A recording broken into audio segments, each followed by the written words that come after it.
are concerned, no such thing as a daft question, because if you're thinking it, chances are others are thinking it too. So go you. Right. Okay. Just some thoughts the next 15, 20 minutes or so, as far as social media for elected members. Just a quick snapshot of the organisations that I've worked for previously. As I mentioned, Follow Me was 2016-ish. Follow Me 2 is an updated version of that original guidance. I suppose the useful thing is going back to brass tacks, just a reminder of what is social media, and it's conversation. It's conversation between people, on the bus, at work, at school, while cycling, or whatever. The sorts of conversation that take place can be relevant, can be wholly irrelevant. If you're a big fan of One Direction and Harry Styles, then you can dive into lots of it on social. If you're not, that's fine, ignore it. But I think if you're an elected member, social media can be a really useful tool for you to understand, and also to help you do your job a little bit better, really. So just thinking about what the social media landscape is in Scotland in 2022, and this is an extrapolation of Ofcom data. The largest of the channels is Facebook plus Messenger, which is used by 68% of the population of Scotland. So 2/3 of people using it, slightly ahead of YouTube. WhatsApp, which is also calculated by Ofcom as a social channel, used by about 60%. And if there's a platform which reaches as wide an age range as possible, from very young to very old, WhatsApp is the platform that would do it. From about 16 to about 50, it's about 80%. Over 50 to plus 75, it's about 60%. So that's the one platform used by a wider variety of age ranges. Instagram used by just over half. Twitter, less than half, and also 1, 2, 3, 4, the fifth largest platform. At one stage, when we started using social media in the public sector in about 2008, 2009, it was very much a Twitter v Facebook arms race. I would say that arms race has been comprehensively won by Facebook, like it or not. Twitter's still really good for breaking news, for keep in touch with opinion holders, that sort of thing. Reaching residents, maybe less so. Directly, less so. LinkedIn, used by about 1/3 of people. And you've got Pinterest, TikTok, and Snapchat, used by about 1/5 of people. Snapchat, very young demographic. Videos on Snapchat, are most effective between 3 and 5 seconds. TikTok started off as a young person's thing, very much an under 24 thing. Now it's not. I'd say it's an over 24s thing too.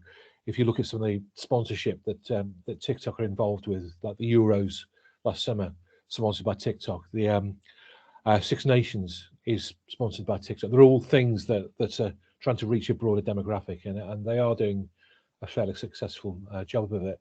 Lastly, Nextdoor, which you may or may not have come across. But that's something which is based on geography and locations and community. And the average age of Nextdoor would be over 55. So if you're after young people directly, there wouldn't be a Nextdoor. But if you're after people who are potentially voters, who are potentially going to be service users, then I'd say Nextdoor would need. If I was standing for election, I'd be looking at Nextdoor and Facebook really, really closely. So that's where we are. One fairly common mistake that sometimes it's very easy to go and do is just to think of social media just purely as being people and residents and others. Whereas it's also what you can describe as traditional media. So the Aberdeen Press and Journal, for example, the print version, which is still there, it's also a web version. It's also social media. So it's also Facebook. It's also within Facebook, it's looking at Facebook groups across the community. So now journalists, journalism college are taught about shorthand and law, but also how to go and track down news, issues, hot topics in Facebook groups. The work I've done across Scotland with individual councils and Facebook groups leads me to the conclusion that on average, everybody who lives in a geographic area is on average a member of at least 6 local Facebook groups. This could be the Village Scouts, or it could be the Village Notice Board. It could be a litter picking group in the locality. But Facebook works really well in localities, and as an elected member, this is often where the hot topics will be playing out. If there's a concern, it's going to be showing up in a Facebook group. So, and traditional media are very much there. Instagram, P&J are there. Twitter, Press and Journal also there too. And that's the kind of thing that I would expect. Most news outlets are very closely connected to social media. But how elected members can use social media, I'd say broadly there's 11 ways that you can think of as an elected member and potentially as a candidate as well. Firstly, the ability to take the temperature. So the ability to kind of see what the particular issues are and what the problems are. Really good for that. Secondly, just be mindful that what goes online can stay online. The elected member who posted racist tweets and says his life is in ruins, that is a conclusion for making those comments. But there's a few things we'll look at in terms of when to post and when not to post. Thirdly, in terms of advice of using social media, people really respond to other people. Human beings like other human beings. The ability to speak human is a sometimes overlooked asset, but we can all do it. So be yourself is certainly something which elected members have fed back in terms of what works for them. So if there's snowdrops in spring and they're there, just share a photo of it. If you're taking the dog for a walk, it's perfectly fine to take a photo of yourself taking the dog for a walk, because you're coming across as yourself and a human being and not a robot or an automaton or anything like that. So be yourself. Just fourthly, just be aware that professional standards apply online. So the guidance that your council will be giving you in terms of behaviour still apply online just as much as they do in a public meeting or as you're walking down the high street. Potentially professional guidance, professional standards rather, maybe in your working life too. So are you a member of a professional organisation? They're likely to have standards which would which may well come into effect if needs be. Fifthly, defamation applies online. This is a real misnomer and a bit of a mistake from the early years of social media. Where people think, well, it's lots of people shouting, isn't it? Without consequence. So I can shout without consequence too. The Defamation and Malicious Publications Scotland Act 2021 really pulls together and simplifies defamation in Scotland. And yes, it absolutely covers social media too. So just be careful about the sorts of things that you're looking to say. Sixthly, you can't control the internet, or as the old joke goes, you can't control the internet unless you are North Korea District Council. However, the political price for being that, I don't think is something that an elected member can really look at. So just be mindful that this subject, that particular hot topic, will be talked about come what may, regardless. Some people may well say some unpleasant things, and there's a couple of things for you to bear in mind and think about for this. Firstly, there's the guidance here, which is contained within the guidance that the improvement service are hosting. And that really is candidate or councillor social media house rules, which basically sets out what you'd be happy with and what you'd not be happy with. So running through them quickly. Rule 1, debate and disagreement are welcome, but only if expressed with courtesy, respect and politeness. Rule 2, posts should not contain abuse, harassment, intimidation or threat of any form. Rule 3, posts should not contain discrimination, racism, sexism, ageism, ableism, homophobia, transphobia or religious intolerance. Rule 4, posts should not spread false or unverified information. 5, for transparency reasons, users should not post anonymously. So there's 5 rules for you to think about, which have already been published, which kind of would govern a degree of expectation. So if people are abusive, then you've got some kind of means of redress against that. And they are potentially, if any of these rules are broken, admins, and that's yourself, reserve the right to delete posts, block users, report content to the police if necessary. So you're drawing a line in the sand, you're being clear about what you're put up with, and if people go across that, then take action. I've got no problem with that at all, and I give that advice to council comms teams. If someone's being abusive, you walk into the post office and are abusive, what happens? You don't get to buy stamps, basically. So look to have something yourself, and that way can be a really effective way of just keeping a lid on abuse and harassment. Also, just not on the subject of some people saying nasty things. Really good advice from the Centre for Countering Digital Hate, and their advice, which certainly chimes with my experiences, is firstly, don't say that you're being trolled. Don't go online and saying this is really upsetting because everyone's shouting, because that just encourages people to shout more and louder and others. But switch off your notifications. So if you've got some notification on your phone every time you have an alert on Twitter, every time you have a tweet, then just switch it off. Put it in a drawer somewhere. Do look to block, mute, or ban. I mean, you've got a set of guidelines there. Don't be hesitant in doing that. And if people are abusive, then record. Take a screenshot. Very easy to download an application which takes screenshots. And it's funny how people are in the heat of the moment will be abusive and then go back and delete it and then try and deny all knowledge. Well, if you've got a copy of that there, then you have the evidence. Lastly, report it. Talk to your comms team. Talk to legal potentially. Report it to Facebook using the tools that are there, or the other whichever platform that you are. But don't suffer in silence. It's a real temptation to, but don't.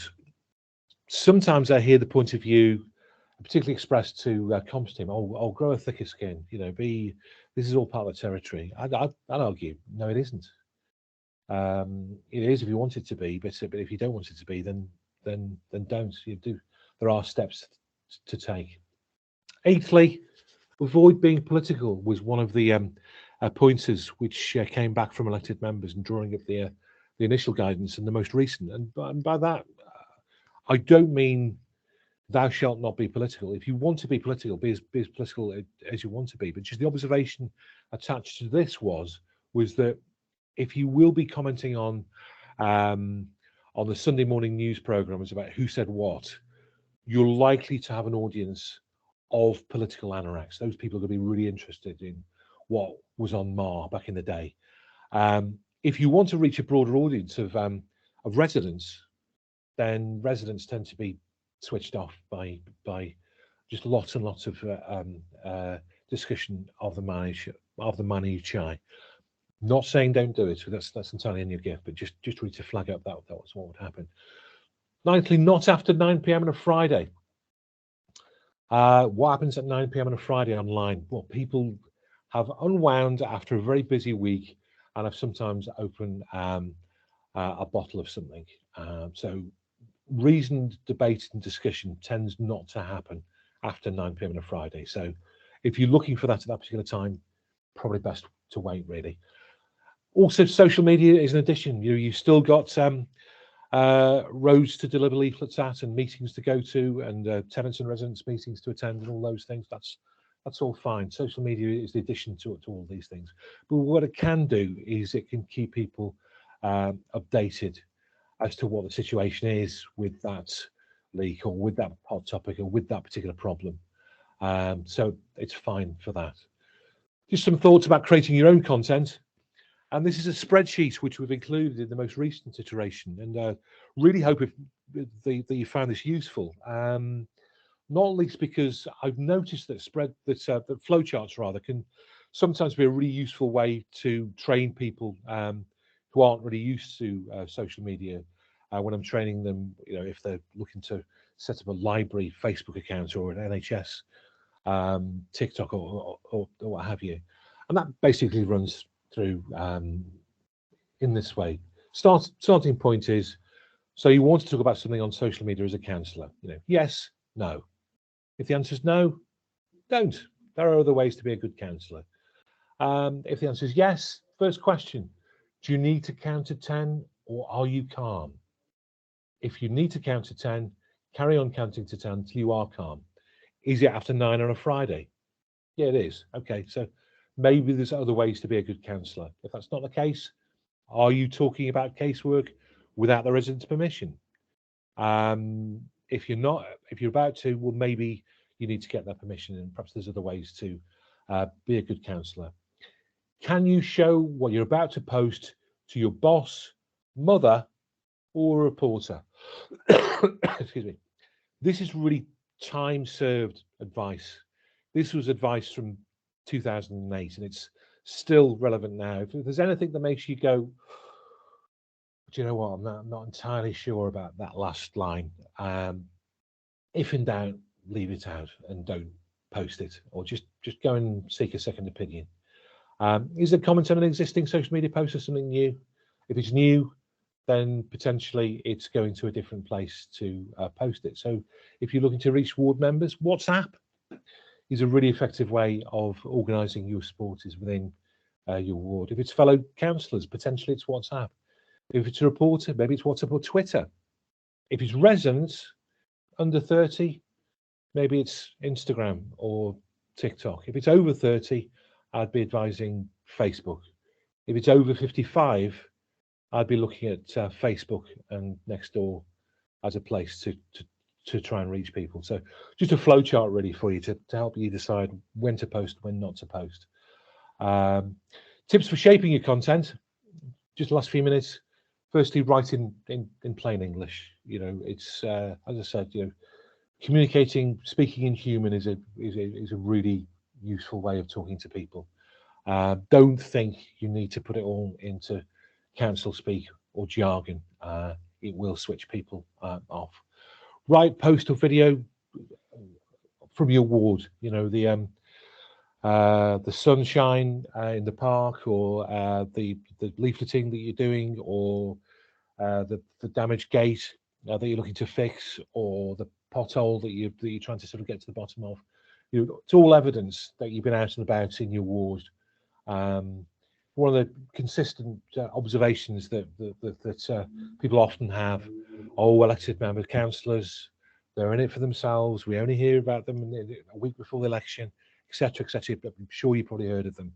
If you're posting content from across your ward during your time as a councillor, that's a really effective way of getting your name known. Selfie video, just a quick chat. Pick up the video. Here I am in Quarry Bank. The problem with speeding. This is what I'm doing about it. I'm pleased to see this happening. I'm not pleased to see that. Let me know if it's still a problem. Thanks very much. That's 20-30 seconds, and it's a useful way of using video. All of the platforms really like video. Why? Because you're spending more time on the platform. And if you're spending more time on the platform, you're more attractive to advertisers. So videos get rewarded. You'll reach more people with a video than just a piece of text. Selfie pictures. I'm out and about. Here's a meeting. This is what I'm doing. These are the nice people. This is the police officer. Here's the resident. But also the human day-to-day. I mentioned, be human. Person going up this National Trust place out and about. That's perfectly fine. Asking for opinions. Here's an issue with seagulls in Aberdeen. Here's what I'm doing. Here's a link to a news piece. What do you think? Trying to ask people for their opinions, good and bad, because I think one of the definite roles for social media is to be the canary in the mine and to just see, as I mentioned, take the temperature. Is this a hot topic? Is this a fairly average topic? Are people just not bothered about this? You will get good feedback or bad feedback or no feedback. So photos of the ward. There we go. It's here's the issue I'm dealing with. Photos of the ward. There's a nice photo of the sun setting. Perfectly fine. You're out and about. You're celebrating the ward that you're in. And that's it, really. That's my details. My email address is dan@danslee.co.uk. And I'm on Twitter as well, at Dan Slee. So if I stop sharing and come out of this, I can potentially hand back to David Barr